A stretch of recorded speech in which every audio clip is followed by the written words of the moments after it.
Buenas tardes. Soy Ana María Pérez Martín y pertenezco a la Universidad de Las Palmas de Gran Canaria.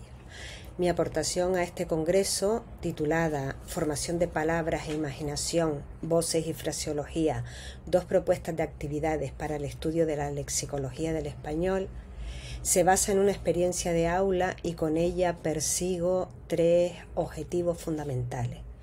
El primero es presentar dos actividades propuestas a alumnado de la asignatura Lexicología del Español. La segunda, evaluar la validez de estas tareas a partir de los resultados, es decir, en función de las aportaciones que haga el alumnado. Y, por último, reflexionar sobre mi propia labor docente. Empiezo con una breve contextualización de la materia. La asignatura de Lexicología del Español la cursa el alumnado de tercero del grado en Lengua Española y Literaturas Hispánicas. Es una asignatura del segundo semestre que aparece estrechamente vinculada en esta titulación a otra asignatura que se imparte en el primer semestre y que es Semántica del Español. A lo largo de las 15 semanas que duran las clases, el alumnado realiza una serie de tareas diversas que tienen como finalidad afianzar los contenidos de la materia. De ellas voy a comentar aquí dos, en concreto la tarea número 4, que aquí denominaré 1, y la tarea número 9, que aquí denominaré 2. La número 4 corresponde a la quinta semana de clase aproximadamente, mientras que la tarea número 9 es la última de ese proceso. Cada una de ellas corresponde a aspectos teóricos diferentes. Tiene que ver con aspectos teóricos distintos y tienen en común la presentación a través del foro general de la asignatura. Esto es relevante porque los compañeros pueden ver las asignaturas del resto, de los otros compañeros. Con respecto a la propuesta de tareas, estas son dos. La primera trata sobre los procesos de formación de palabras. Los contenidos teóricos que se han trabajado previamente en clase tienen que ver con la derivación, la composición o la parasíntesis.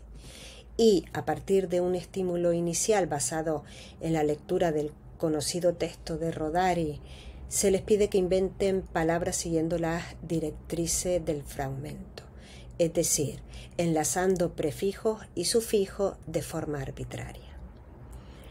Es una tarea mucho más creativa porque consiste en la invención de una palabra y los objetivos que se persiguen son, además del aprendizaje lúdico de la materia, siguiendo las orientaciones de Serrano Dolader, pues la reflexión sobre el procedimiento morfológico que están empleando, la búsqueda de una definición para la palabra inventada, de ahí la importancia de la vinculación con la asignatura de semántica, y la confirmación de que el léxico se renueva.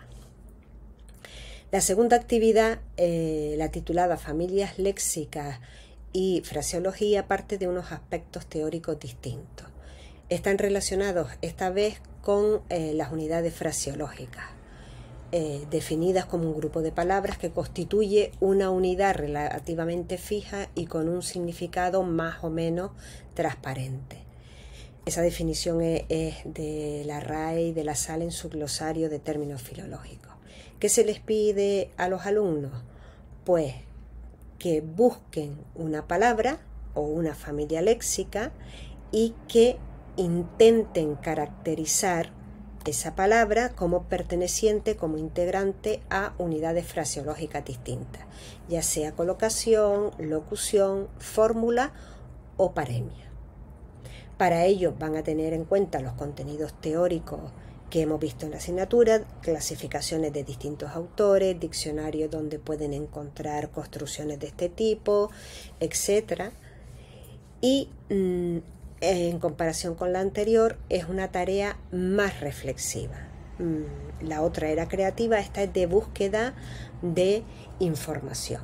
el objetivo que persigo es constatar que se han adquirido los conocimientos teóricos, es decir, que el aprendizaje, el desarrollo del aprendizaje por parte del alumnado. Vamos a pasar ahora a las aportaciones, a las distintas tareas. Adelanto que de cada una de ellas he extraído una muestra, la que considero más representativa para lo que quiero comentar con vistas a los objetivos que nos hemos propuesto. Con respecto a la primera tarea, la del prefijo arbitrario, la de crear, la basada en el texto de Rodari, la de crear palabras, les he puesto en primer lugar la definición que nos da el diccionario del prefijo des. ¿Por qué? Porque varios de los alumnos han utilizado ese prefijo para inventarse palabras nuevas. Así tenemos, por ejemplo, desestudiar, dejar de estudiar algo, destener, dejar de poseer algo, desboda, ceremonia mediante la cual se rompe un matrimonio y fiesta con que se celebra, desagujetador, escáner en el que se introduce una persona con el fin de eliminar las agujetas que pueda tener tras el ejercicio físico, desguerreamiento, sirve para cancelar la guerra tanto a nivel nacional como mundial de forma automática. Y añade la alumna, si nos imaginamos que al establecer el desguerreamiento desaparecen todas las armas, sería maravilloso. O desleer. El prefijo des tiene en este caso su acepción de inversión, pues aunque parezca una locura, es posible en sentido abstracto negar una lectura. Es decir, cuando una persona, por ejemplo, pierde la memoria o cuando tienen enfermedades como el Alzheimer, pierden los recuerdos en muchos casos de obras que han leído. Por ello, desgraciadamente, han desleído. Todas las 6 son aportaciones que han hecho los alumnos. He respetado en todos los casos su escritura.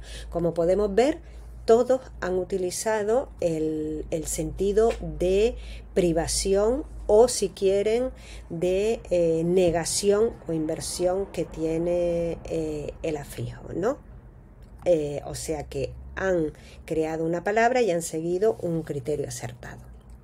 En el siguiente caso, en el que utilizan el prefijo para, no parece que tengan tan claro cuál es el significado de ese prefijo, a pesar de ser uno solo, porque si bien para invasión hablan de invasión que sufren aquellos lugares afectados por el turismo masificado.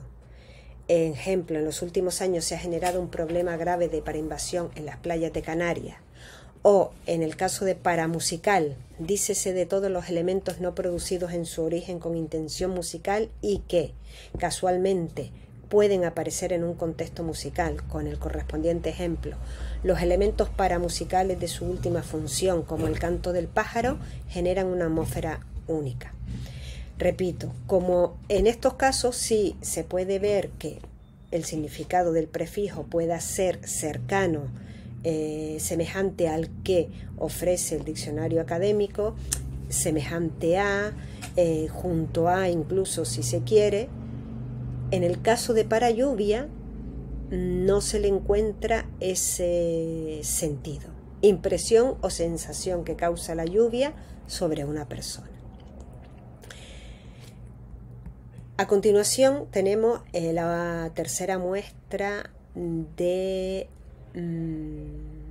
uso de los prefijos. Aquí se combinan los prefijos anti, inter y tras, los que aparecen en los ejemplos 6, 7 y 8, con elementos que nosotros analizamos de manera similar a los prefijos, pero que son elementos compositivos. El diccionario de la Academia los aborda como elementos compositivos, del tipo archi, micro, hipo, proto, kilo. Así tenemos ejemplos como antilector, persona que se niega a leer, o trascallejas, calles ocultas en los callejones, con la alusión a cada uno de los elementos, tras prefijo que significa al otro lado o a través de, sufijo eja, sufijo que sirve para formar sustantivos o para formar o que se le añade en este caso a sustantivos y la base léxica de la que se parte, que es calle, o interdescanso, aquel momento de descanso que se da en el propio descanso. Como pueden ver, también tiene parte literaria la aportación que hace al alumnado.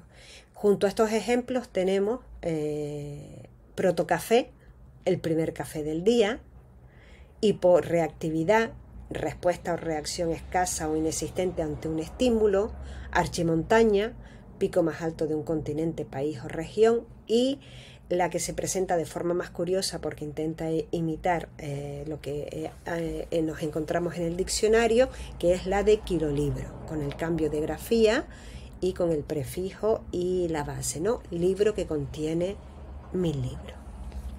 Como ven, hay 3 modelos diferentes.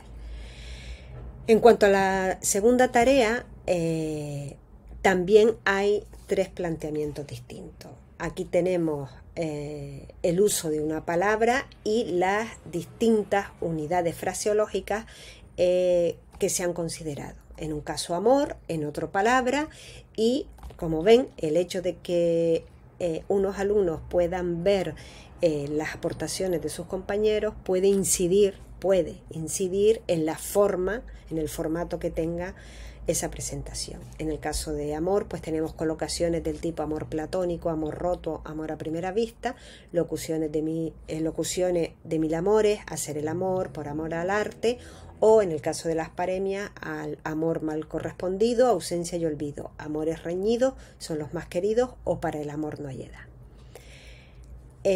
¿Cuál es la cuestión o la reflexión que extraemos? Ni se justifica por qué se consideran distintos tipos de unidades fraseológicas, ni se menciona la fuente de la que se han extraído. Es decir, aunque se aporta el ejemplo, no se realiza la tarea como se ha propuesto. En este caso, que corresponde todo él a la misma alumna, sí que se justifica la unidad fraseológica, sí que se argumentan las razones por las que se define como colocación o como locución o como paremia. Se ve en el caso de colocación que su significado sea literal o transparente y que haya una asociación frecuente de los elementos. Así ocurre en buena cara o cara bonita. Es una locución al tratarse de un conjunto de palabras lexicalizado que adquiere un significado nuevo, que no es literal y que cumple una función sintáctica determinada, la que da nombre a la locución, ¿no? Y así tenemos locuciones verbales del tipo tener más cara que espalda, decir las cosas a la cara, cruzarle la cara a alguien, una locución nominal como cara o cruz, que también puede funcionar como locución adverbial, o una locución adjetival del tipo cara dura. En el caso de la paremia se justifica porque es un refrán. Y tenemos los ejemplos: a mal tiempo buena cara, y cara sin dientes hace a los muertos vivientes. ¿Cuál es el inconveniente o qué es lo que habría que revisar de esta tarea?